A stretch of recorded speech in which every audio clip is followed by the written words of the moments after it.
Welcome back to the 2023 verdict. We're coming to you live from Channels Television. Well, we've got Mr. Emeka Etiaba joining us this morning. He is a senior advocate of Nigeria. Good morning, sir. Thank you for coming on today. Today is what many people consider to be a big day. If you look through some of the dailies, the persons wondering, CBN, are they supposed to make a statement? Today was supposed to be the deadline. And then another scenario, FG saying, well, we will obey court order. So from the point of law, perhaps we'll just take you through, at least for non-legal minds, what should they expect having listened to that position of the Supreme Court, which they will eventually take a look at those cases eventually. Okay, a court order is a court order. Even if it's a nullity, the law says it should be obeyed. But there are curious issues surrounding that order. And I think one or two people have canvassed it in the public sphere. Can a court make an order against a non-party in a suit? Maybe that's one of the issues central bank is contending with. But I will not speak for central bank. I'm not here to speak for central bank. But I'll tell you that I think Nigerians know what is going on. And it is extremely sad that what is going on is going on. You know, the issue of Naira design, every Tom, Dick and Harry, or the enlightened should know what the government is seeking to achieve. You know, in every policy, that's what is called mischief. There's always a mischief that a policy or a rule or a law seeks to curb. And now we are faced with elections in 2 weeks. Yeah. And it is beyond conjecture that some people have stockpiled ill-gotten wealth and would want to buy up Nigerians, for Nigerians to continue in this servitude. And so the central bank, relying on the powers conferred on the bank, came up with this design, which should be a plus for Nigerians. But I would say something. Yeah. I would say something. You see, central bank is contending not only with the people who are fighting against this policy, but they're also contending against the National Orientation Agency, a body who should enlighten Nigerians on the policies of government and the goings-on in the society. They have gone mute. They are not speaking. They are not enlightening the people. Nobody knows the reason why Naira is redesigned. Nobody knows the gains. Because if the people who are protesting, if the people who are going through hell like me and you know that it is for a season, it is just to make sure that this election goes on and there's free and fair election for Nigerians to thrive. Even though, excuse me, that is not the reason that the CBN gave for this redesign. But today, when, maybe I should even pick up this, when you say, can the court speak for a party that has not been joined? Yes. That will be a legal matter. Yes. But at the moment, that order subsists. Yes. So whether or not the court can speak for a person who has not been joined is a matter they will take up at that level. True, but again, you know, what plays out in the courts most of the time are not known outside the courts. It's also possible that CBN is challenging that order. Yes, but it's also possible. Yeah, I'm trying to bring it to our everyday experience. For instance, if today, lots of people are thinking they ought to get a statement from the CBN. Yes. Or for instance, will the statement from the federal government saying we will obey court order, does it subsist? Can that be taken as though, well, yes, CBN will have no choice if federal government has spoken? And if that were the case, if I go out there today, can the banks, can anyone tell me, if I bring out the old Naira notes, can they tell me, will they have a right to say, this, we cannot accept this note today? As it were, even the policy does not make it illegal or unacceptable. Old notes are still being transacted with. They are being paid in. I think it's until the 10th that will happen. That's at the end of today. At the end of today. So wait until at the end of today. How to tap and be sure. It's until at the end of today. That's what it is. But I can tell you that order says the party that has been sued is Attorney General of the Federation. And that order says the federal government acting through other agencies. And the federal government, that is the principal party in the order, has said we will obey. So the agencies, the CBN, have got to follow suit. If the government says so they have spoken. The principal has spoken. So no one can say, whether it's today or tomorrow, if anyone presents the old Naira note, they have no right to reject it. Today is the 10th of February. Today and tomorrow. Okay, fine. They're put there tomorrow. Yeah, today is the 10th. So wait until after today. Well, you know how it happens. But the federal government has said we will obey.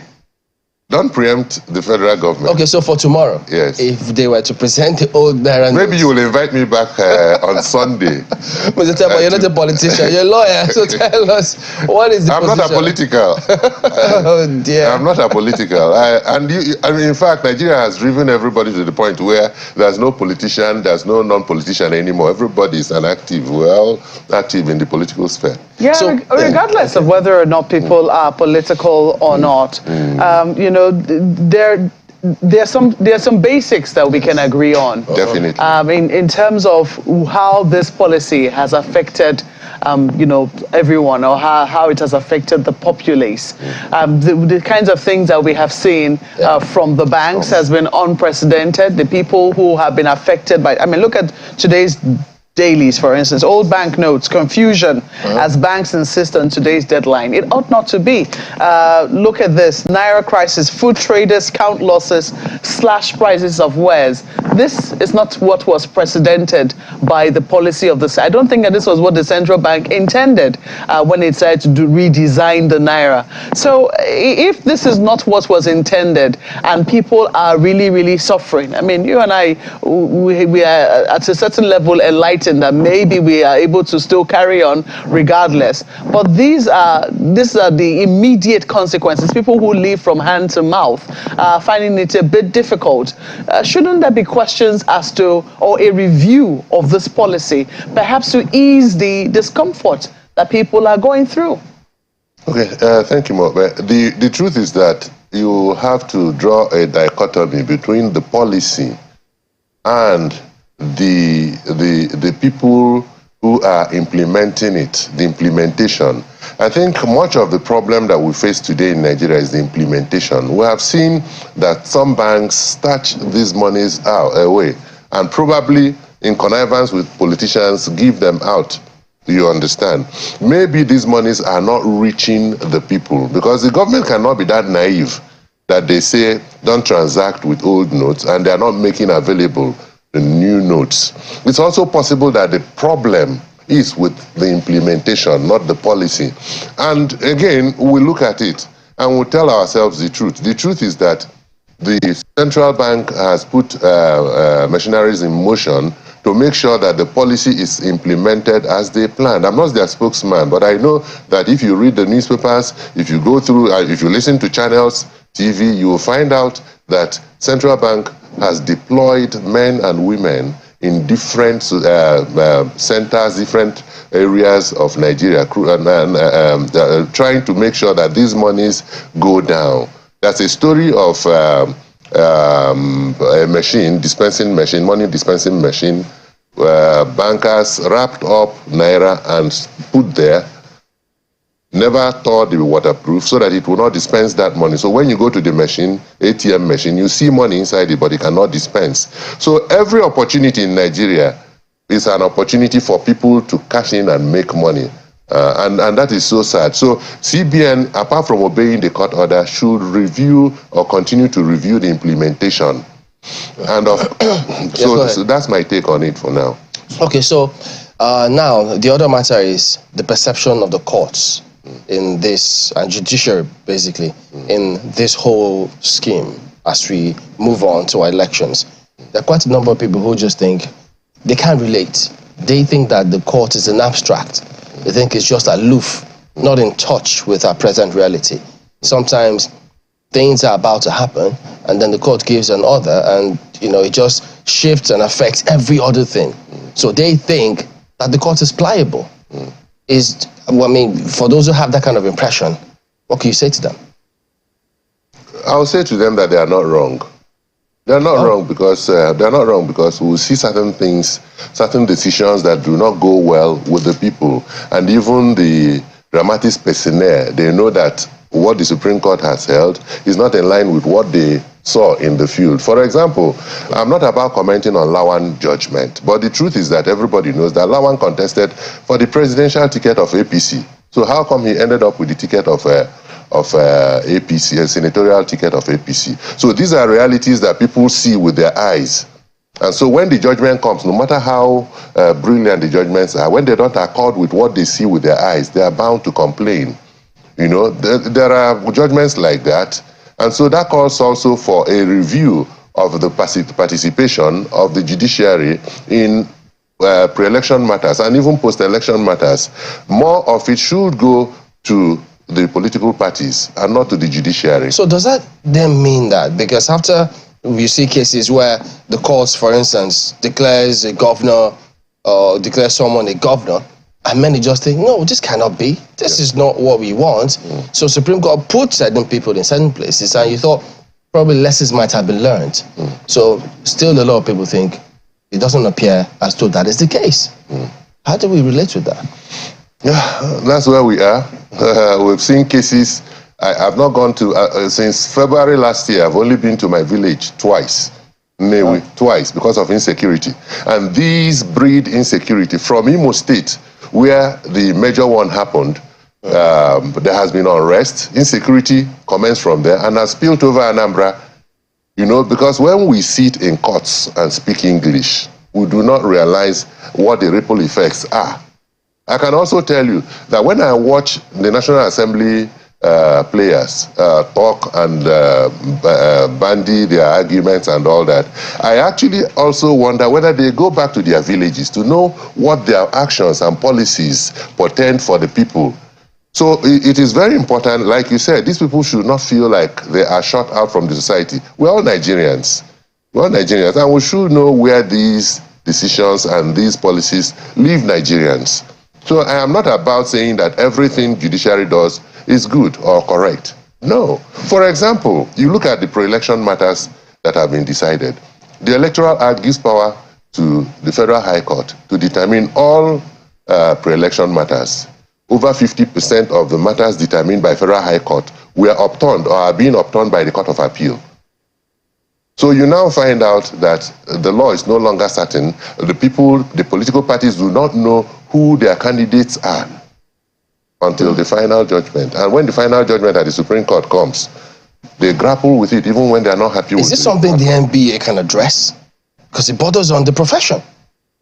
MBA cannot quite. MBA can. It's like they can talk, but they cannot coerce. They cannot discipline. You know, when you talk about decisions in court, NJC should look at that, or what? NJC decisions in court are not subject to disciplinary issues. It is only when there are manifest cases of indiscretion that the parties can petition and the NJC will look at it. I know they say justice must not just be done, it must be seen to have been done. Yes. So what are they doing about all of that? Well, let's bring in our colleagues from Lagos. They've got questions for you. Go ahead. Thank you. Thank you, Chamberlain. Just to be clear, Mr. Etiaba, I just wanted to clear something based on the question Chamberlain asked you earlier. Or it was Mark that asked a question. Today is February 10. And to use the words of the Vice President, so many people are going to be needing cash for transport, for so many other things today. Parents are going to give children cash to go to school and stuff like that. Today is February 10, the deadline the CBN has declared for the Naira swap stuff to end.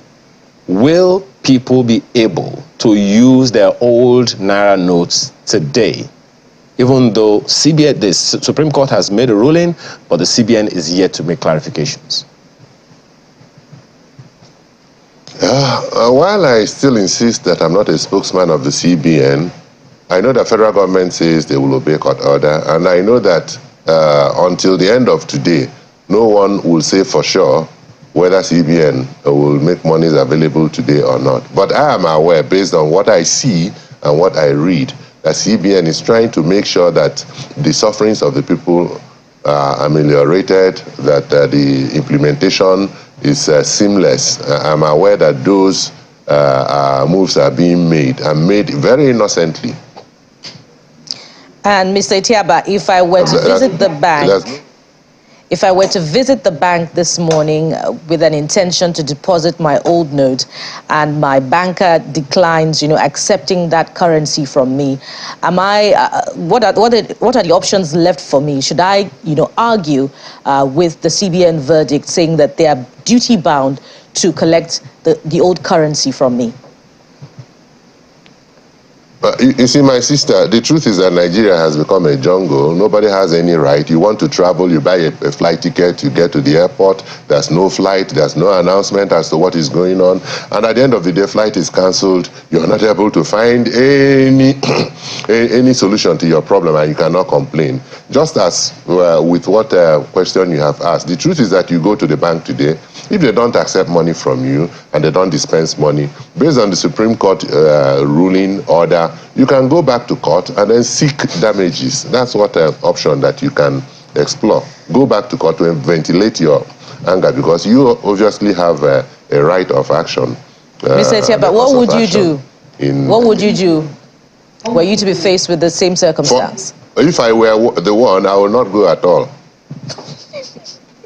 All right. You refuse to commit, Mr. Etiaba, so I'll make progress in the conversation. In relation to Chamberlain's last question on what the NBA can do, it's curious for me because the same lawyers, your colleagues in the profession, would go to court representing political parties, arguing on technicalities. And when the rulings, emerge, they come on different platforms to bellyache, their colleagues, and describe the rulings as lame. Do the legal practitioners disciplinary committee, do they have honest conversations, about how members of the profession are presenting that field in the public? Oh, yes. I would assure you that in the past 3 regimes of the NBA, the presidents and the executives have been very consistent in warning lawyers not to go on air or congregate after every court decision to analyze and condemn judgments of court. They have not hidden that fact that they detest it.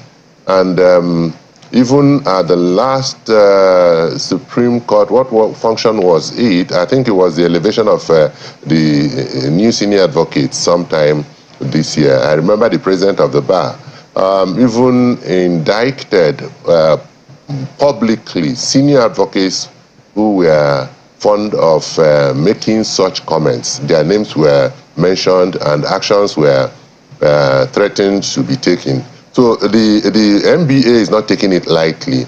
But again, you know that these days you have the good, the bad, and the ugly in every vocation, in every profession. So there's a limit to what you can also do, because for as long as there's somebody to pay school fees and there's a brain to pass exams, at the end of the day, that one will be called to the bar. But then what that guy does with his certificate is a different thing. But the NBA detests it. And even within the NBA is also very worried, especially the current president of the bar. Mr. Etiaba, it's not just about the condemnation. It's not just about the condemnation of the judgments, but the disagreement amongst lawyers on rulings, emerging to the extent that we have Supreme Court appointed candidates and winners of elections. So the perception is that, lawyers themselves are the problems. That's the direction I'm headed with the question. The lawyers are not the ones that deliver these rulings and the judgments. The lawyer canvasses his case to the best of his ability. And if the Judex decides to be blown away by empty argument, you can't blame the lawyer. Like I said also, growing up, I grew up in a family where law is not strange. My father was a lawyer. of the 60s, and I know for sure that issues relating to court matters are not issues of brilliance alone. You cannot be seen as a lawyer, argue this principle today, and tomorrow you go to the other side and argue directly opposite. But these are not things you tell young men of this day. Their own is that they are focused on the money. Where is the money coming from? Where is the money coming? I remember years back a very senior lawyer of note was chastised by the Supreme Court because he had argued a particular position in a matter, and at the next time similar matter came up, he took diametrically opposite position and also argued it very brilliantly.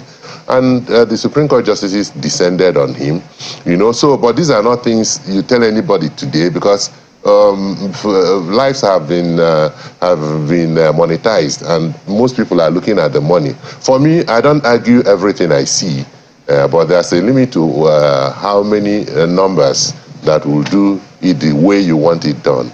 But the issue is that the judgments come from the judges. It doesn't come from the lawyers. So the lawyer can write whatever he wants to write, but it behoves on the judex to say this is the law and this is the principle that has been settled on this matter and this is where I go. Yes, and the monetization of the process is where I'm headed. Since election petitions are seen as some sort of a cash cow, and INEC also acknowledged yesterday that there are over 1,000 cases at different levels of election petitions. Going forward, would it help that the process be demonetized, such that this delay and this clog in the electoral process will be reduced to the barest minimum? I don't understand how monetization comes into the clogging of courts. The problem we have in Nigeria with respect to pre-elections that are going on today is the indiscipline of party leaders. The party leaders themselves do not play fairly. I know of a particular case where the national executive of a political party collects money from all the aspirants of a given position, and then now eventually settle on one. And when that happens, the other ones that were defrauded and left to sink with their ambition get very bitter, extremely bitter, and they decide they will challenge the process, that pre-election. And when they get into that, they even spend more money than they spent in their campaigns, making sure that if they don't get it, they will spoil it.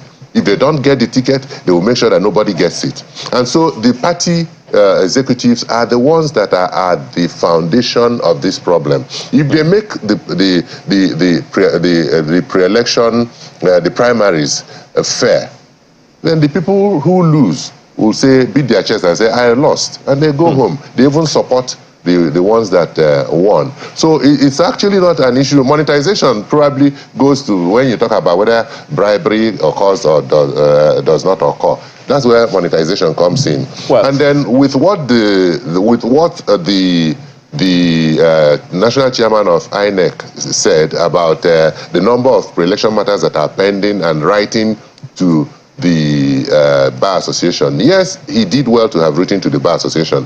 But some of us have also said we're ready to grant them pro bono service. And I'm saying it in public, in national TV, international TV. Some of us, not just writing to NBA, some of us senior lawyers who are deep into election matters, I have also offered that we can help them do a few cases pro bono. Okay. Well, that offer is still there. Yeah.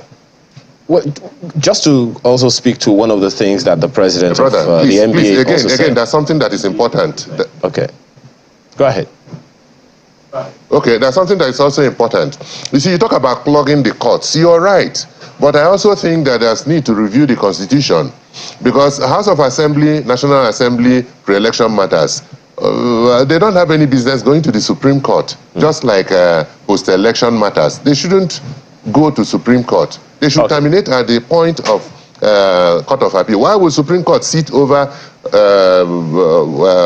tens of thousands of pre-election matters? Well, I guess that also speaks to Yeah, pre-election matter. A number of things have been said along that line. My apologies for butting in, because even your colleagues in the legal profession have also said there is a need for a complete overhaul of the judiciary, including judicial practice or legal practice in that sense. But speak to that comment made by the president of your association, the NBA, which says that he apologizes to Nigerians on behalf of legal practitioners, that the judiciary hasn't, well, maybe judicial practitioners haven't really stood up to themselves, and maybe by extension, judiciary in total hasn't quite lived up to their expectation of defending Nigeria's democracy. In the light of the issue raised by some of my colleagues here already about clogging the courts and some of the issues that you have also raised, that many of the people who go to courts are within the political parties. They are lawyers as well, and they know the angles to bring up these issues. How do we ensure that going forward, in the light of the comment of the president of the NBA, that the judiciary does live up to its expectations and not unnecessarily complicate the judicial process, and see that justice is not just done, but seen to be done? Okay. One of the ways to do that is, of course, enlightenment, to enlighten lawyers and judges who participate in these matters. That's number one. Number two is that there's also undue pressure on the courts. I'll tell you, every lawyer wants to become a senior advocate. And one of the ways to become a senior advocate is to make sure that you amass enough judgments of the High Court, Court of Appeal, and Supreme Court. And so every opportunity for such lawyers to participate in these cases is welcome. So you find out that most of these cases are not actually coming from the aspirants. They're also coming from lawyers who are interested in fanning it to the Supreme Court level so that they will make their numbers. Yeah. And so it's also possible that Privileges Committee can say, of the cases that we will consider, election matters will not be part of it. All right. So that people will withdraw a bit from sponsoring frivolous election and pre-election matters and face other areas of law. You know what Nigerians see today. What Nigerians see today is the pre-election matters and the numbers. Mm-hmm. The ripple effect is terrible. No, the normal cases are not going on. Even in the Apex Court has made room for political matters to be heard because they have expiry date. You know, so the major economy determining cases are left in the background. Nobody's attending to them. So it's even worse at that level. So there's need to do something to get these numbers down. So as we wind down now, and this is being hypothetical, if the elections were to say, or if we were to have both elections, the presidential elections, all the elections as a matter of fact, the February and the March elections, if we were to have them in one day, would it be against the law as it stands today? The timetable has been released. If tomorrow we hear that owing to certain things, the elections perhaps has been rescheduled and both of them will now hold on a particular day, would there be against the law? I have not encountered any constitutional provision that makes it illegal or unconstitutional. Okay. But probably what the commission will be looking at is the practicability. Okay, so what about if they were to reschedule the date from February 25 to another date? Would it be against the law? It has happened before. It's not against the law. But what is the purpose of that shift? Because a political party says, APC says it is not convenient, move it. I'm not saying APC is saying so. I understand they've written. They've not just spoken. They've written for a shift. And I'm asking, what is the purpose? They've also denied it, I think. If they have denied it, good luck to them. And I pray they deny it. Okay, but let me confirm from you. I mean, you you seek a reduction of the judiciary's involvement Yes. in, our electoral matters. Yes. Is it something that is really feasible? I mean, sitting very pragmatically where you are as a senior advocate of Nigeria, much as, yes, you have a few recipes, Yes. is it something that you think we can achieve, say, within the next 4 years, maybe by the next electoral cycle? Because a number of people thought with the introduction of a new electoral act, Electoral Act 2022, that perhaps we will see a reduction of cases. But 1,200 and how many cases pre-election matters doesn't give an indication that things are about to reduce, and the judiciary is about to be less involved in electoral matters. Yes, given another 4 years, an amendment of the Constitution can curb it, can help. But you ask yourself... It has to be a constitutional amendment. It has to be a constitutional amendment. But you ask yourself, because when you do electoral amendment to the Electoral Act, it still has to relate to the Constitution. Does the Constitution permit it? That is why card reader was never reckoned with, because the Electoral Act had it. Constitution never had such provision. But I'll tell you something. We have a major issue in Nigeria. Who are the ones who are amending even the Constitution and the Act? The same politicians. And so they look at where a law leaves them before they say yes or no. And that is the problem we have. And that's why we're saying, some are saying, and I subscribe to it, that there should be restructuring. There should be a meeting of minds in Nigeria for us to say, really, is this what we have bargained for? Is it what we need? All right, then, that is where we'll let it go with Mr. Emeka Etiaba, Senior Advocate of Nigeria. Thank you very much indeed for your time today. Thank you.